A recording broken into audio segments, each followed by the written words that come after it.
If you have two things that you're trying to decide between, flip a coin. And I'm not saying that you absolutely let the coin toss make the decision for you. Here's the trick with this one.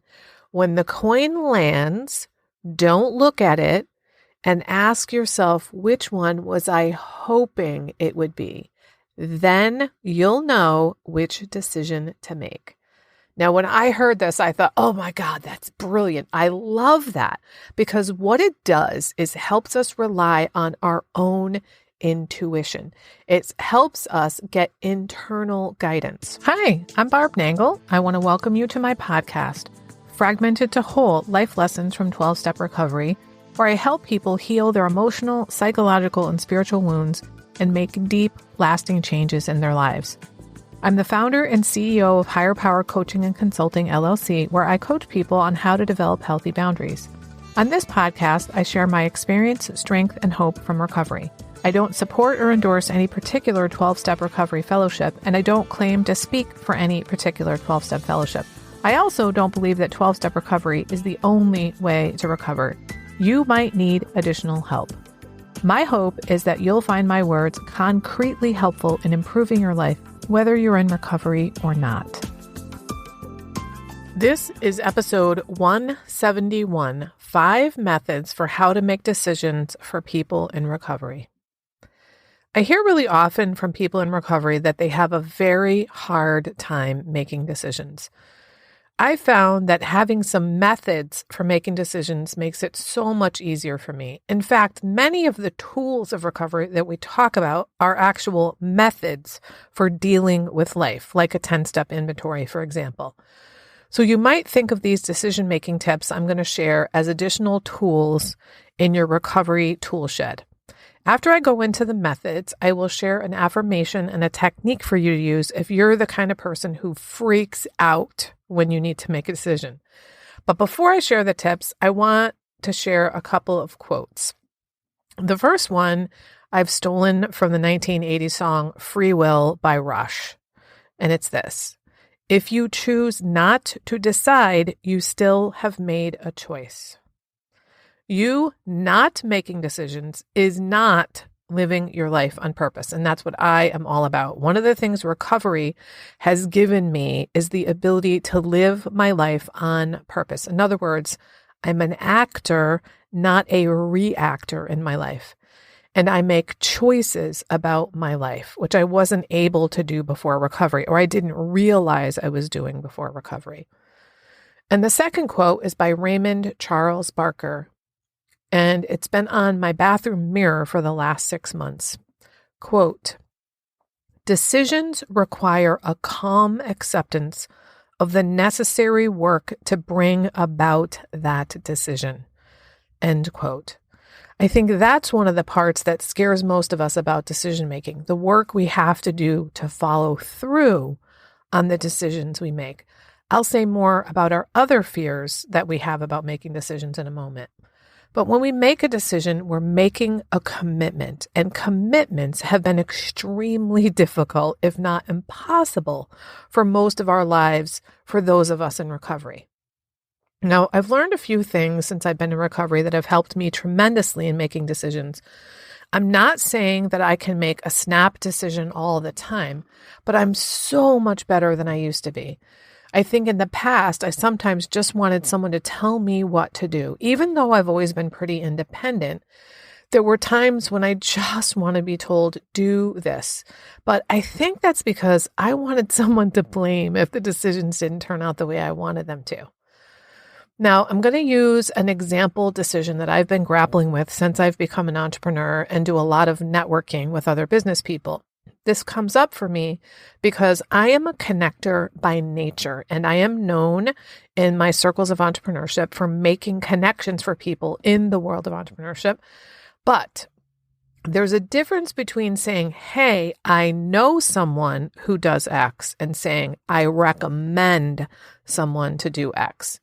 When I give a recommendation, it's different than just a referral. So the question that comes up for me sometimes is, when I've had a bad experience doing business with someone, When is it necessary to pass that information on to others so they don't have a bad business experience? And when does sharing that info turn into gossip? And that's something that I sometimes have a hard time deciding. A rule that I use since getting into recovery when I can't decide what to do about something is that I do nothing. And I got this idea from a slogan from one of my recovery programs, which is, don't just do something, sit there. Now I'm going to give you a moment to internalize that. I will repeat it. Don't just do something, sit there. When I first heard that, I was like, what the fuck does that mean? And that's because I was always such a doer. I mean, I still am, but it was always do. I was constantly jumping into action, jumping into situations, rescuing people, fixing situations. And I just couldn't sit back and let things happen and see how they play out. I've since learned that if I don't absolutely know what to do, I do nothing. And here's the thing, something always happens. Either the situation gets resolved, or I get new information, or my attention is turned away and I forget about the thing, but something always happens. I don't have to be the one that makes something happen all the time. But there are times, of course, when I do need to make a decision. So here are my 5 methods for how to make a decision. Number 1 is ask yourself, what are my motives? Why am I doing something?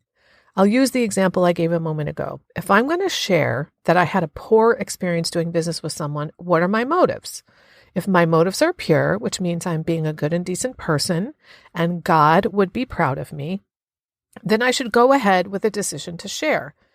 If someone I know is thinking about doing business with a person I did business with and I don't want them to have a shitty experience, then that's a good motive.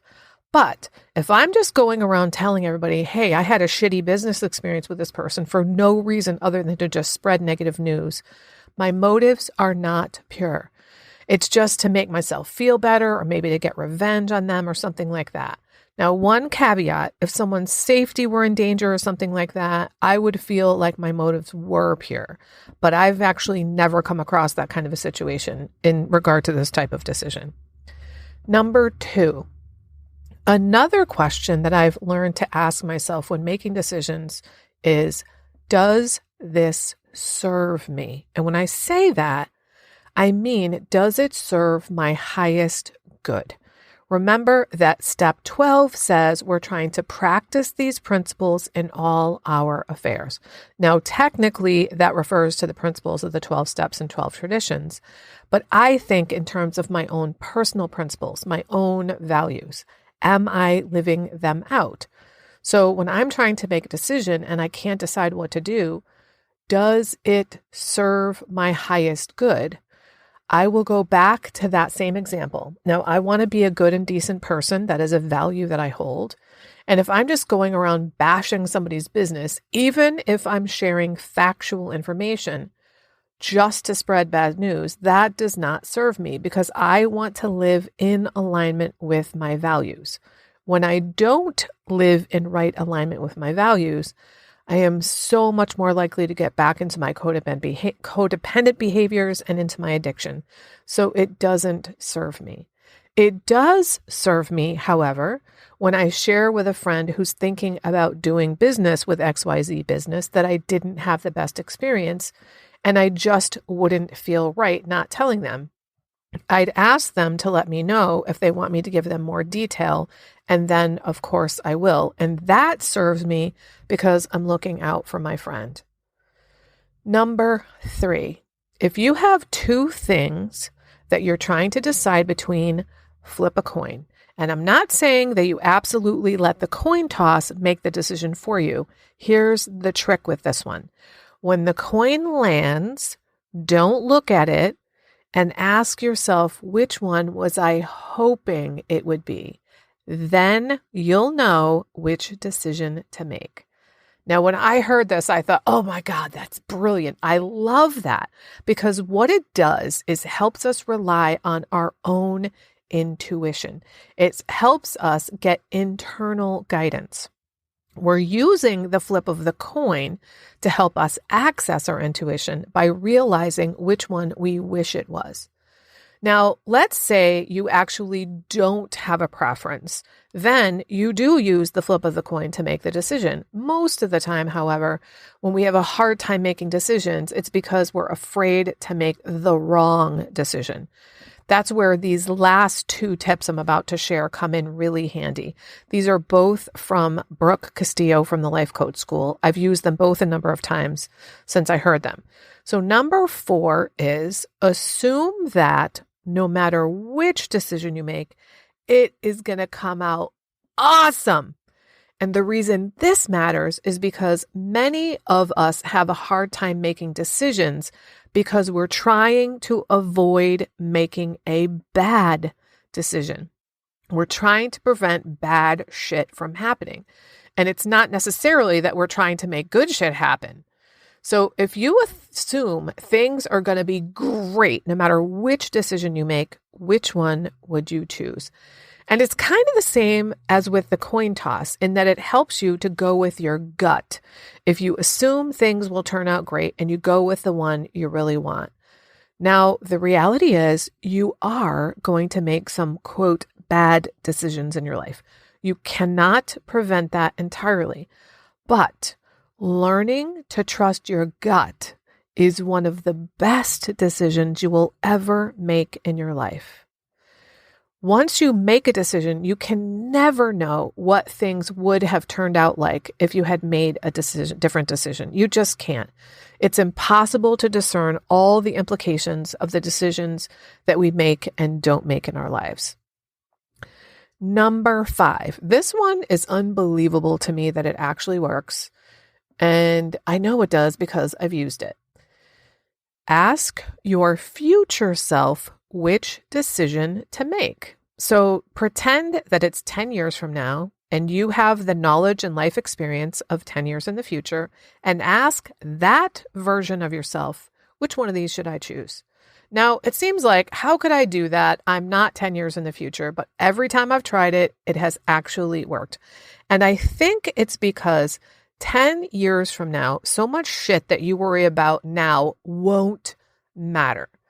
When you think about right now, if you were to think back to the decisions you agonized over 10 years ago, you probably don't even remember what they are. So doing this is another way of tapping into your intuition. Your gut knows what it wants to do. By going to your future self, you're allowing yourself to feel what it would feel like if all of this present day shit just faded away and you let go of it all. And then you could choose the one you really wanted to choose. All right, now I'm going to share an affirmation and a technique for you to use if you're the kind of person who freaks out when you need to make a decision. The affirmation is this: indecision cannot panic me. I'm a firm believer in affirmations. They work for me. And if you need some help using affirmations, I have 2 episodes for you. One is episode 5, Affirming Ourselves, which talks about how and why to use them. And the other is Affirmations for Addicts, which is a bonus episode that's just me reading dozens of affirmations. It's not like a traditional podcast episode, and it's in between episodes 31 and 32.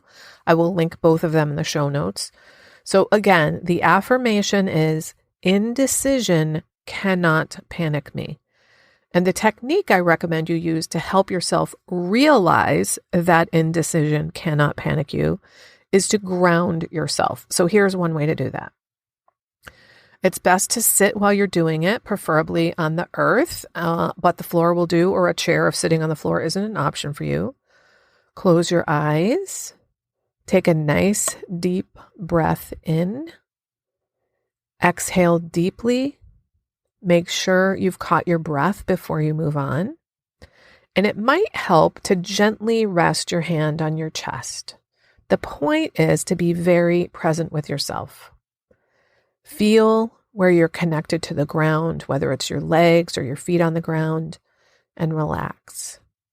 Now it's time to make conscious contact with your higher power. Ask your higher power to guide you in making this decision. Now, the way I do that is to ask that my decision be what's best for all involved. Using these techniques and decision-making methods have helped me greatly, especially when it's a very important decision with larger implications.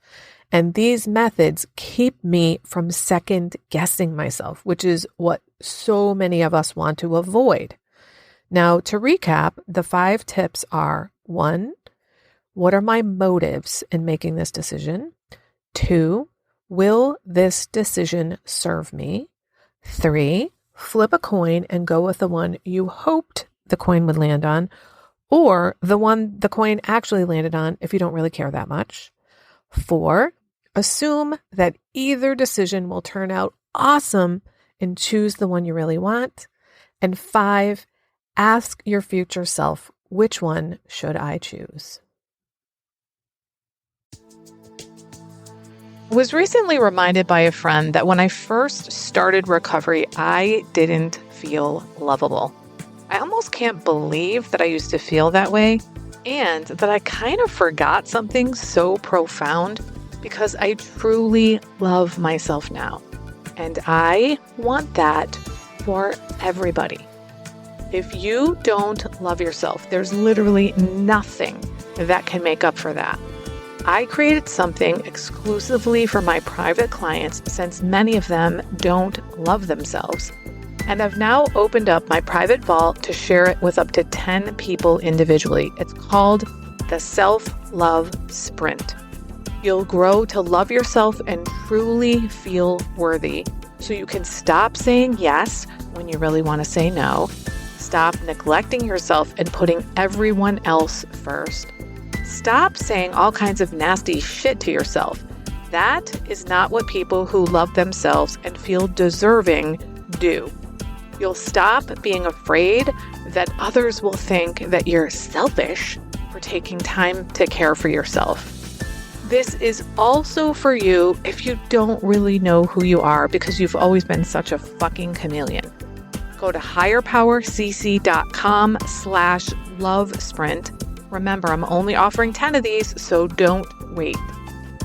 If you like this podcast, and I'm guessing you did or you wouldn't still be listening, then you're gonna love the other things I have to offer. If you'd love pre-release podcast scripts and episodes before anyone else gets them, or if you'd love access to content from my private vault that I developed exclusively for my private clients, which is like having a work session with me without me actually being there, go to patreon.com/higherpowercoaching.